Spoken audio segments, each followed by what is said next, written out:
안녕하세요, 여러분. 오늘은 최근 이재명 정부에서 발표한 민생회복 소비 쿠폰에 대해 이야기해 보려고 합니다. 바로 30조 원 규모의 추가 경정 예산 추경을 통해 진행되는 이 소비 쿠폰이 과연 우리 경제에 진짜 도움이 될지 아니면 미래 세대에게 부담만 남기고 갈지에 대한 궁금증이 커지고 있습니다. 국회에서 심사 중인 이 정책이 어떻게 우리에게 영향을 미칠까요? 지금 바로 확인해 보세요. 1. 민생회복 소비 쿠폰 무엇인가? 민생회복 소비 쿠폰이란 정부가 내수 경제를 살리기 위해 국민들에게 제공하는 현금성 지원입니다. 약 10조 3천억 원의 예산이 소진될 예정으로 전 국민에게 일정 금액을 지급하여 얼어붙은 소비 심리를 녹이겠다는 목표인데요. 특히 내수 경제가 4분기 연속 0%대 성장에 빠진 가운데 경제를 재활성화하기 위한 시도가 바로 이 소비 쿠폰이에요. 지원 금액은 소득 수준에 따라 다르게 지급되는데 일반 국민에게는 25만 원이 지급되고 한부모 가정이나 차상위 계층에게는 40만 원, 기초생활수급자에게는 50만 원을 지급한다고 합니다. 이뿐만 아니라 소득 상위 10%에도 15만 원이 지원되며 지역 특성을 고려하여 인구 감소 지역 거주자에게는 추가로 2만 원이 지급됩니다. 2. 소비 쿠폰의 목표는? 그렇다면 정부가 왜 이런 대규모 소비 쿠폰 정책을 도입하려는 걸까요? 정부의 핵심 목표는 내수 경제 활성화입니다. 한국 경제는 지금 저성장, 고물가, 그리고 소비 심리 침체라는 어려운 상황에 직면해 있죠.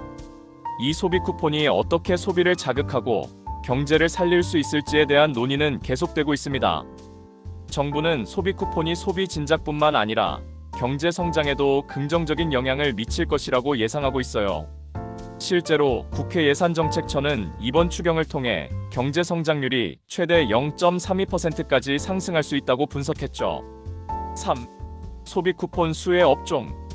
이번 소비 쿠폰이 발행되면 가장 큰 수혜를 볼 업종은 바로 소비재와 서민들이 자주 이용하는 업종들입니다. 예를 들어 편의점, 배달앱, 그리고 골목 상권 등이 포함됩니다. 특히 편의점은 지난 재난지원금 때도 큰 혜택을 받죠. 편의점은 소비 쿠폰으로 가장 많은 매출을 올릴 것으로 예상되며 배달앱 역시 지역화폐와 연동되어 소비 쿠폰을 효과적으로 흡수할 수 있을 것입니다.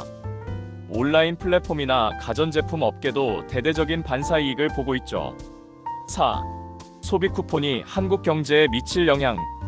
그렇다면 소비 쿠폰이 한국 경제에 미칠 긍정적인 영향은 무엇일까요? 정부는 이 쿠폰이 소비자 심리 회복과 함께 내수 경제를 다시 활성화시키고 소상공인들에게 실질적인 지원을 줄 수 있을 것이라 보고 있습니다. 특히 소상공인, 자영업자, 그리고 지방 경제에 미치는 긍정적인 효과를 기대하고 있죠. 한국은행도 소비 심리가 이미 회복세를 보이고 있다고 평가했으며 소비자 심리 지수는 4년 만에 최고치를 기록했다고 밝혔습니다. 이를 통해 소비 쿠폰이 경제에 온기를 불어넣을 수 있다는 기대감이 커지고 있죠. 5. 그러나 불안한 재정 부담. 하지만 이 정책에는 큰 우려도 존재합니다. 바로 재정 부담이에요. 이번 소비 쿠폰 정책을 위해 정부는 약 19조 8천억 원을 국채 발행으로 충당한다고 하죠. 이로 인해 한국의 국가 채무는 1,300조 원을 넘어서고 GDP 대비 국가 채무 비율이 49%에 달할 수 있다는 분석이 나왔습니다.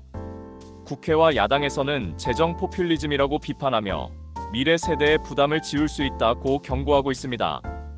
특히 이번 소비 쿠폰이 세대 간 불균형을 초래할 수 있다는 점도 중요한 문제로 대두되고 있죠. 6. 소비 쿠폰의 효과성 논란. 소비 쿠폰의 효과성에 대해서도 논란이 있습니다. 과거에 전 국민 재난지원금이 시행되었을 때 순수 소비 증대 효과가 2,636%에 불과했다고 하죠. 즉, 지원금을 받은 국민들이 대부분 저축하거나 대출 상환에 사용한 경우가 많았다는 뜻입니다. 그래서 이번 소비 쿠폰이 실제로 소비 촉진으로 이어질지에 대한 의문이 제기되고 있어요. 그럼에도 불구하고 정부는 소비 쿠폰이 내수 활성화에 효과적일 것이라 믿고 있습니다. 7. 미래 세대에 미칠 영향. 그렇다면 이 모든 정책이 미래 세대에게는 어떤 영향을 미칠까요? 현재의 세금 부담과 국가 채무 증가가 결국 미래의 아이들에게 돌아가게 될 수 있습니다. 13조 원 규모의 민생회복 소비 쿠폰이 과연 미래 세대에 대한 세금 부담으로 돌아가지 않을까요? 이런 재정적 부담이 국민 세금으로 충당될 경우 세대 간 형평성에 문제가 될 수 있습니다. 그러니 우리도 지금의 정책이 미래 경제에 미치는 영향을 신중히 고려해야 할 때가 아닐까요? 8. 결론적으로 민생회복 소비 쿠폰은 경제를 살리기 위한 중요한 정책이지만 그 효과와 미래 부담에 대한 논란은 계속될 것입니다. 이 정책이 단기적인 경제 활성화에는 큰 도움이 될 수 있지만 장기적인 재정 안정을 위한 정책적 고민도 필요하겠죠. 오늘은 민생회복 소비 쿠폰이 경제에 미치는 영향에 대해 살펴봤는데요. 여러분은 어떻게 생각하시나요? 이 소비 쿠폰이 내수 경제에 실질적인 도움이 될까요? 아니면 재정적인 부담을 더욱 키울까요? 여러분의 의견을 댓글로 남겨주세요.